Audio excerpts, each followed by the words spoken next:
How about the 1964 Avion T27 Camper? Butternut, over wooden pale yellow, fully restored, walnut and cherry cabinets, new subfloor.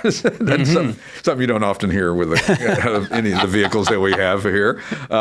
It's a neat piece. It really is. It is very Airstream-like, except it is absolutely a time capsule. I walked into that thing and I was like, I'm home. Yeah, it feels familiar. It really does. For those of us who grew up in the 60s and the 70s, it's one of those things that just feels, it's like going into somebody's house that's still kind of decorated from the way grandma had it. There's a certain comfort level that you feel when you go in there and makes you feel good. So this is interesting. You don't miss it because it won't last long, I don't imagine.